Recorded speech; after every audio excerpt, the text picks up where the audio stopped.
Par Célestin Tundaya Kassende pour faire le point de la situation. Réunion qui aura connu la présence de l'ambassadeur du Congo-Brazzaville en RDC. En vue de rendre un hommage à Kinkester Emenea, un festival qui porte le nom de cet illustre disparu est prévu du 25 au 26 avril 2014 dans la province du Bandundu. Détail dans cette édition. Antenne A, le journal, Patricia Amouli, Ileka. Bienvenue à tous dans ce journal. Le chargé d'affaires du Congo-Brazzaville en République démocratique du Congo a été convoqué au ministère des Affaires étrangères. Le vice-ministre congolais des Affaires étrangères, Célestin Tunda, s'est entretenu cet après-midi avec le diplomate du Congo-Brazzaville sur le mauvais traitement infligé aux Congolais de la République démocratique du Congo dans son pays. Les détails avec Don Momat. Depuis un temps, les Congolais de la République démocratique du Congo sont mis à mal à Brazzaville. Raison qui a poussé les autorités congolaises à convoquer l'ambassadeur du Congo-Brazza pour faire le point sur la situation. Suivant les éléments qui nous sont parvenus, il s'est dégagé qu'il y a des compatriotes qui ont traversé la frontière avec des brimades, avec des traces de violence sur le corps, et que certains d'autres compatriotes se sont plaints du fait qu'ils étaient en ordre d'établissement à Brazzaville avec leurs papiers de séjour, mais que malheureusement, ils ont été obligés de rentrer au pays. L'ambassadeur du Congo-Brazza en RDC, qui s'est dit surpris et choqué du traitement infligé aux ressortissants congolais de la RDC dans son pays, estime qu'il s'agirait d'un dérapage d'une action policière lancée à Brazzaville contre des brigands. Au niveau de Brazzaville, il a été constaté ces derniers temps une espèce de braquage dans la ville. Le général Ndengue a décrété, n'est-ce pas, une opération dénommée opération Mbate Mukolo. Malheureusement, cette opération a connu comme un dérapage. Une délégation des autorités congolaises s'apprête à se rendre à Brazzaville dans les heures qui suivent pour avoir plus d'informations sur la situation des Congolais restés à Brazza et surtout pour leur apporter aide et réconfort. Et en bref, les juges de la Cour pénale internationale dans le procès Jean-Pierre Bemba ont affirmé que les auditions des témoins dans cette affaire ont pris fin. Ils n'ont pas encore fixé la date des plaidoiries et des audiences. L'essentiel des auditions a été tenu à huis clos. Toutefois, la Cour n'a toujours pas traité le cas de l'avocat de Jean-Pierre Bemba, leader du MLC, Maître Aimé Kilolo, et les députés nationaux MLC, Fidèle Babala. En économie, les perspectives économiques mondiales et africaines sont bonnes en 2014 et donc intéressantes pour la République démocratique du Congo. C'est ce qui a été constaté à la troïka politique présidée par le vice-ministre de Finances, Roger Chulungu, ce 8 avril 2014. Jean-Louis Miasukama, Rubens Bilengeni. Les indicateurs économiques de la RDC sont au vert et les bonnes nouvelles viennent de l'extérieur, comme l'atteste le vice-ministre des Finances, Roger Chulungu. Donc en 2014, la croissance mondiale va s'établir à 3%, presque au même niveau que celui observé en 2013. Et les projections faites, cette tendance sera aussi observée en 2015. Pour ce qui est des pays sud-africains, contrairement aux prévisions de 2014 qui étaient fixées à 5,3%, on va observer une croissance de 6,7%, ce qui est une bonne chose.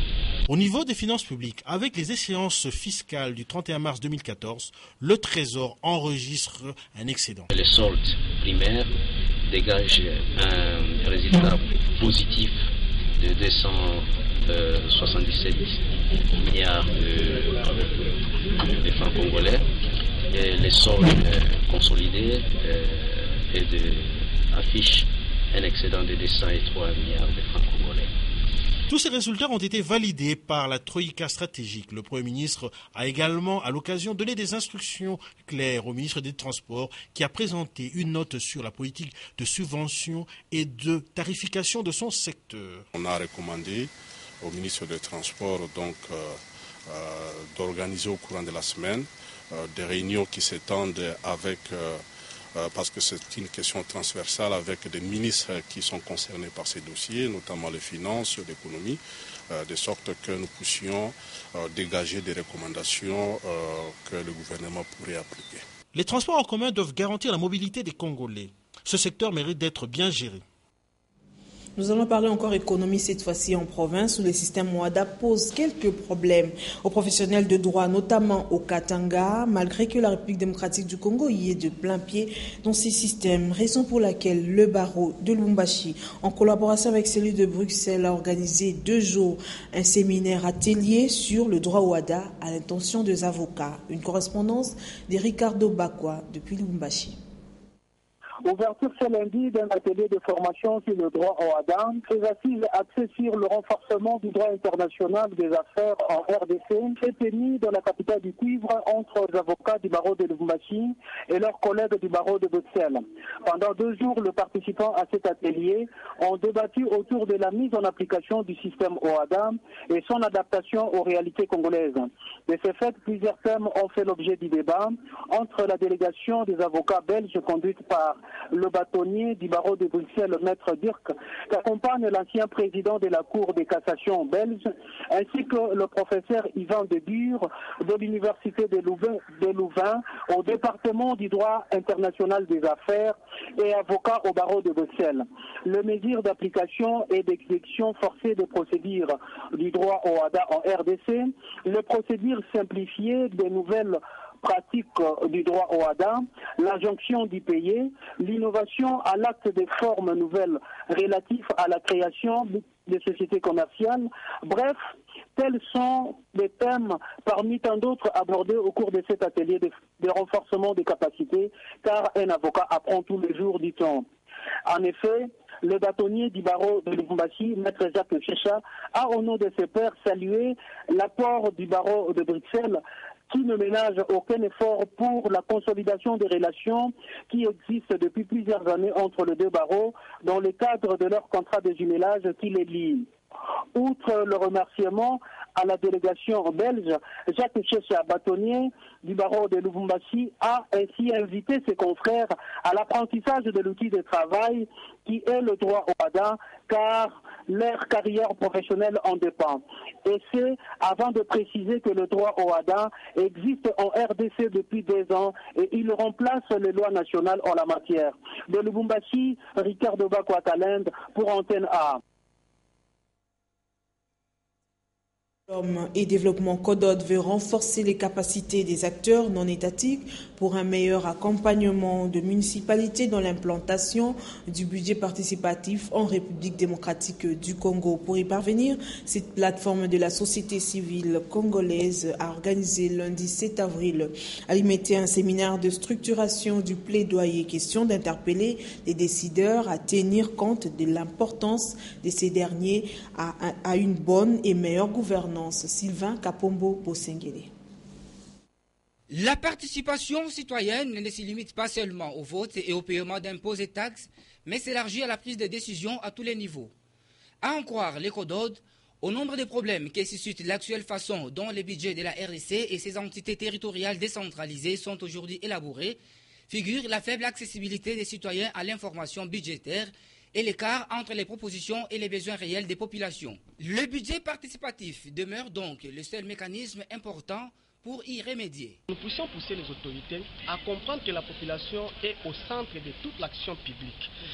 On ne peut pas gérer la population si elle-même ne se prononce pas par rapport à ce qu'elle veut.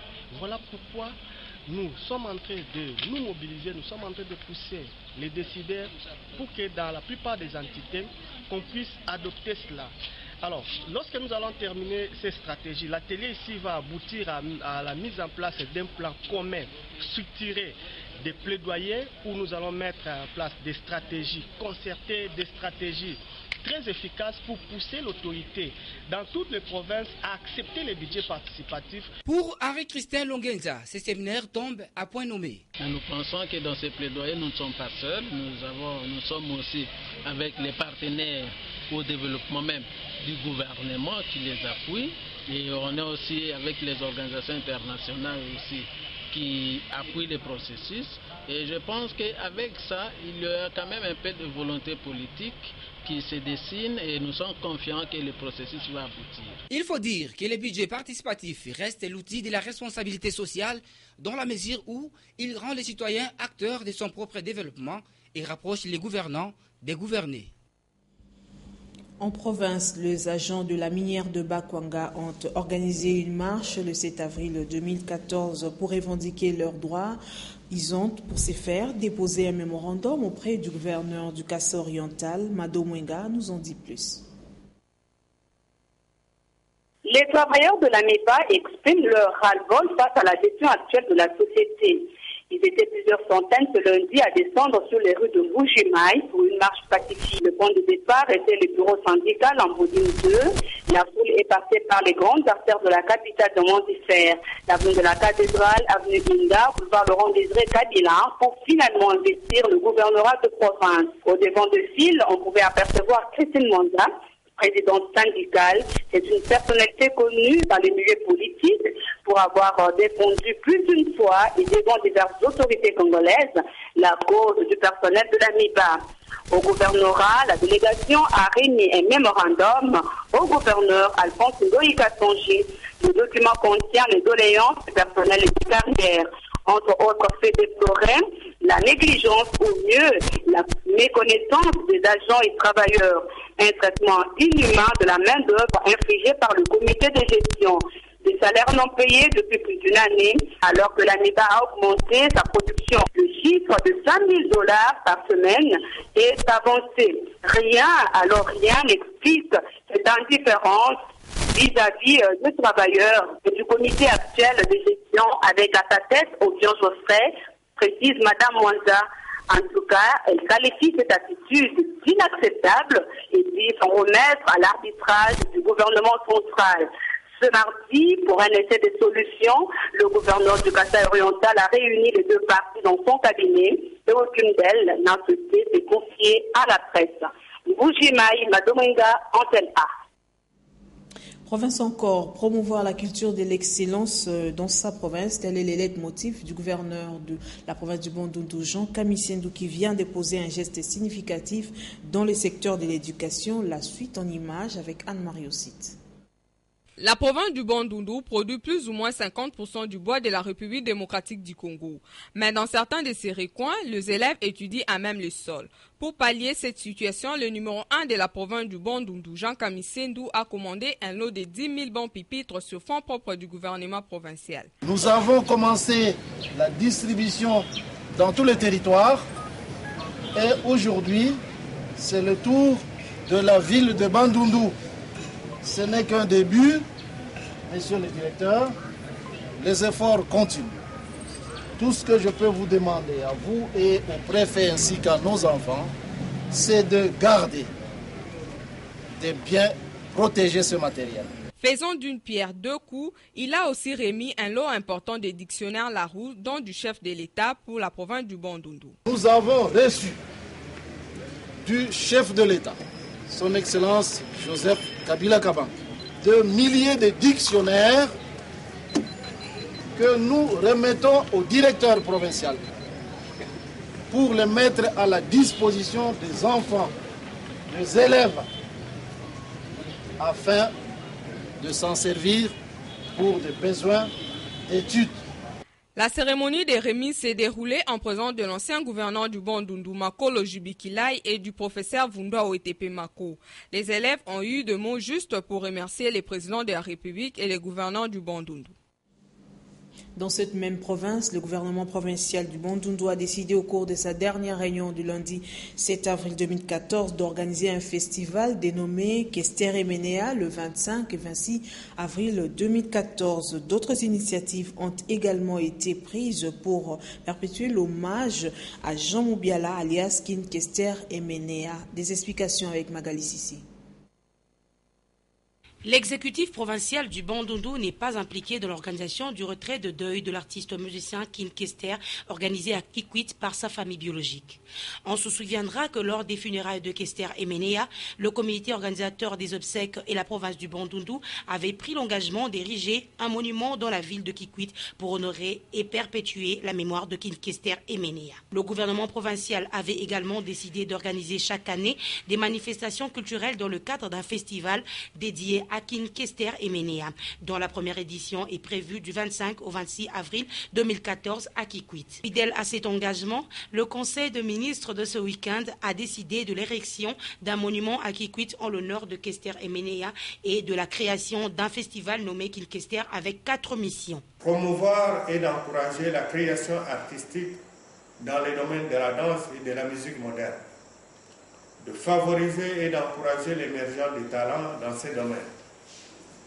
De favoriser les échanges interculturels au niveau tant local, provincial, national qu'international, et de consolider l'union entre les peuples. D'organiser enfin des manifestations foraines et scientifiques. Sur décision de la mairie de Kikwit, l'avenue de l'université sera désormais appelée Kester et Ménéa. Avec cette décision de rebaptisation de l'avenue, voilà que le nom des Ménéa Kester restera gravé à jamais dans la mémoire des habitants de Kikwit.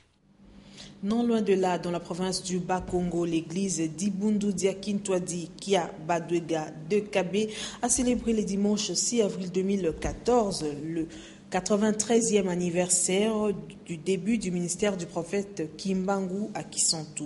Fumu Kimbangu doit être reconnu parmi les leaders qui ont influé sur le Congo. C'est l'une des recommandations formulées durant ces cultes d'action des grâces. Dodo Pambou, Sylvain Kapombo-Sengele et Mathieu Ngadipovi. Reportage.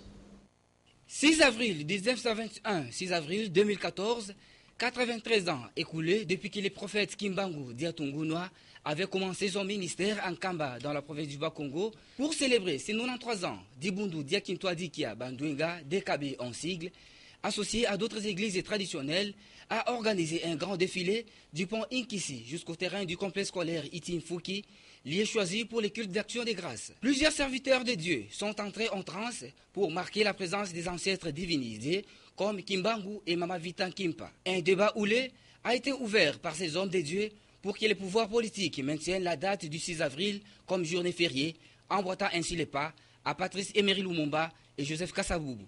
Demandons au gouvernement congolais d'ériger un monument en la mémoire de Mfumu Kimbangu pour avoir consenti le sacrifice suprême pour la cause des opprimés, si vous voulez que la RDC soit bénie. Présent à cette manifestation, le chef de cité de Kisantu n'a pas caché ses sentiments de joie.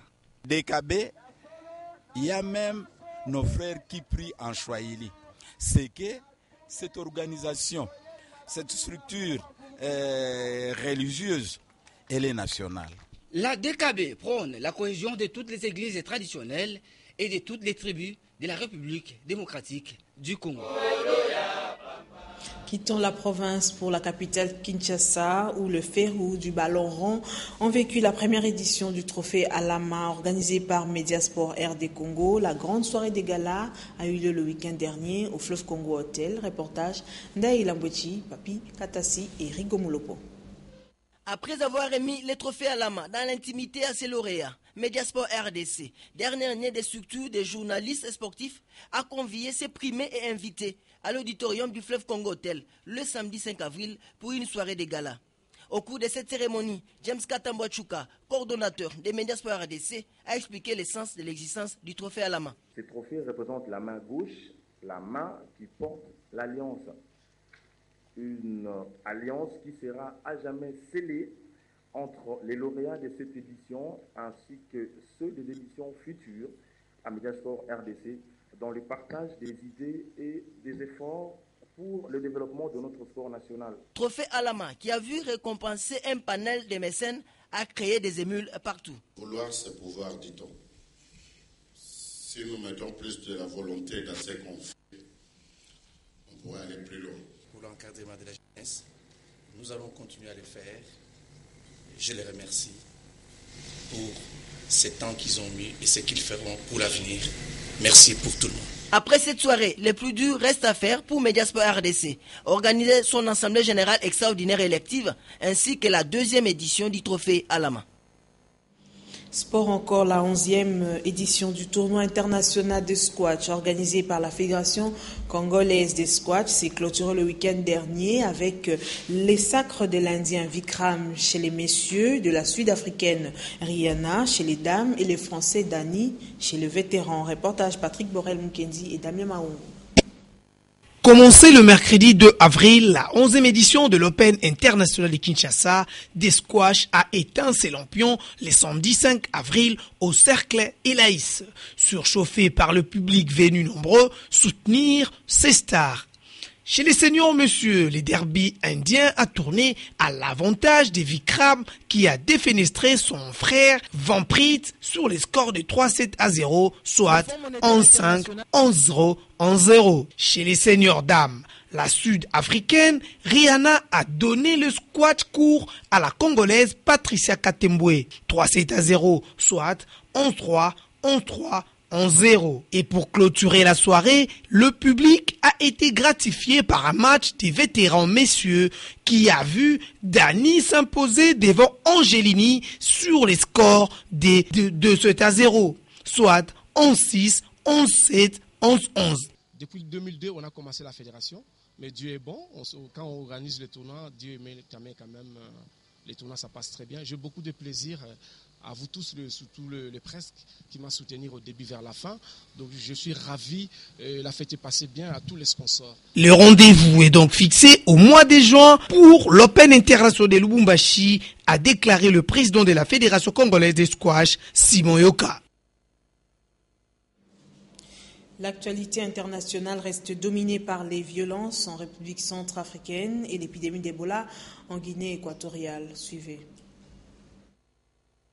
Le Fonds monétaire international FMI a révisé à la baisse mardi ses prévisions pour la croissance économique mondiale, désormais estimée à 3,6% pour cette année. Dans l'entretemps, l'aide aux pays en développement a progressé de 6,1% en 2013 pour atteindre son plus haut niveau historique, selon les résultats d'une enquête publiée mardi à Paris par l'Organisation de coopération et de développement économique OCDE. France, c'est ce mardi 8 avril à 15h que Manuel Valls a vécu son baptême de fait de chef de gouvernement en prononçant sa très attendue déclaration de politique générale à la suite de laquelle il doit poser la question de confiance à l'Assemblée. 14 000 peuls centrafricains de Bouddha sont encerclés par le musicien anti-Balaka, affamés, malades. Ces gens ne savent pas quand ni comment ils pourront échapper au piège infernal. Afrique occidentale, l'épidémie de la fièvre Ebola en Afrique occidentale est une des épidémies qui pose le plus de défis.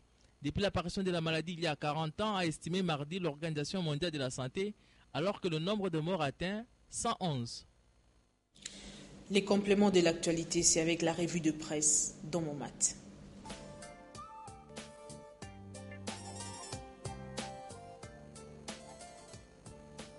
Bienvenue à cette revue de presse qui s'ouvre avec Forum des As. Le quotidien s'interroge à sa une qui cache la retraite katangaise de Joseph Kabila. Le chef de l'État est rentré à Lubumbashi après une semaine passée dans sa ferme située dans les profondeurs du Katanga. Le président renchérit Forum des As, selon une certaine opinion, se serait retiré pour être seul devant sa conscience afin d'abattre ses cartes à l'abri de tous ceux dont la marque des fabriques et de faire les sièges des différents centres présidentiels. Olivier Kamitatou demande à Joseph Kabila de partir après 2016.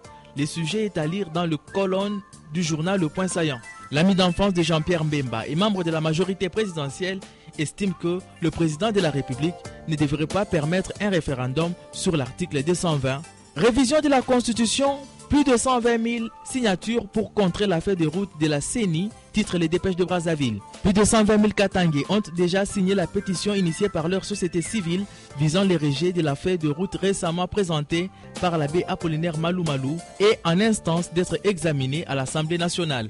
Les Katangais veulent continuer à voter directement leurs députés provinciaux, mais exigent d'ores et déjà, par la même pétition, la démission des gouverneurs et des assemblées provinciales considérées comme fonctionnant de manière illégitime et hors délai constitutionnel. Bien que la feuille de route de la CENI présentée à l'Assemblée nationale divise la classe politique, la société civile et les confessions religieuses, le phare s'étonne que la campagne électorale soit déjà commencée en RDC. D'une part, écrit le confrère, le membre de la majorité présidentielle investissent chaque jour le média ainsi que les places publiques pour mobiliser l'électorat autour des acquis de la paix et retrouver à l'Est des performances économiques du gouvernement, de la modernisation des infrastructures ou de la révision constitutionnelle. D'autre part, les opposants s'emploient non sans mal à faire passer aussi des messages de campagne dans les médias privés et places publiques. Mais ils sont souvent, déplorent les quotidiens, confrontés aux obstructions administratives. Jérôme Kitoko met en garde le magistrat véreux, souligne la prospérité. C'était hier à l'occasion de l'ouverture de la 3e session ordinaire de l'Assemblée générale du Conseil supérieur de la magistrature. Dans son allocution, Jérôme Kitoko a mis l'accent sur les serments du magistrat qui doit, selon lui, rassurer les citoyens. La République revient sur ce qu'elle qualifie d'échec historique d'André Kimbuta. En voici quelques-uns énumérés par le confrère. Contrôle technique, tapage nocturne et diurne pour les églises et débits de boissons, coloration des taxis et taxibus. Les énième échec, selon les Quinois, rapporte le journal, ça sera celui en rapport avec la mesure prise récemment d'interdire l'ouverture des terrasses avant 18h. Merci de nous avoir suivis. Voilà, c'est la fin de ce journal. Merci d'avoir été des nôtres. Restez branchés au programme de votre chaîne. Au revoir.